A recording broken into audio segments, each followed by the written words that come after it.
Emma had done this 100 times before. Order an Uber, plug in her earbuds, and zone out on the ride home.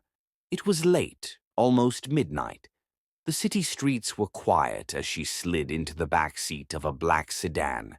The driver, a middle-aged man with tired eyes, gave her a polite nod but said nothing. That was fine with her. She leaned against the window, scrolling through her phone, half distracted. Streetlights flickered past, and the gentle hum of the car almost lulled her to sleep. Then her phone buzzed. A notification popped up. "Your Uber has arrived." Emma blinked, confused. She glanced at the app. Her driver was still waiting outside. Her breath caught in her throat. Slowly, her eyes lifted to the rearview mirror. The driver was already looking at her, and smiling. A deep, unnatural smile, too wide, too knowing. Her fingers trembled as she reached for the door handle. Locked. Her pulse pounded in her ears. I think I got in the wrong car," she said, forcing a nervous laugh. The driver didn't respond. The car kept moving. The GPS screen on the dashboard showed a route, but the destination was unreadable.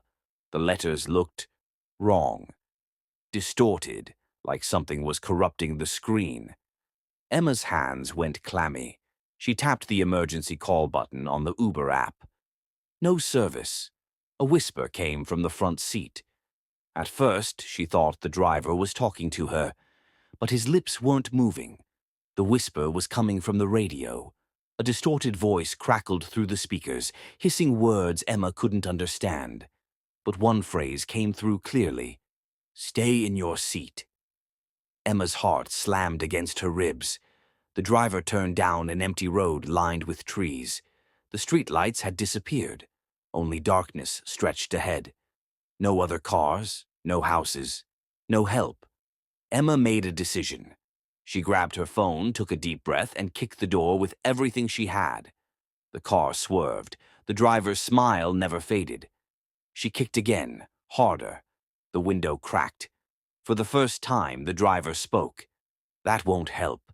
His voice was wrong, flat, hollow, as if he wasn't actually speaking, but something else was using his mouth to form words. Emma's entire body went cold. The radio static grew louder. The whispers turned into laughter. The GPS flickered. The map changed. And suddenly the road was gone. The car wasn't moving forward anymore. It was sinking. Emma's screams were swallowed by the darkness as the vehicle slipped into the void, vanishing from the world entirely. The next morning, an abandoned black sedan was found, parked outside her apartment complex. The backseat door was still locked. The driver's seat, empty. There was no record of any Uber request. No one ever saw Emma again.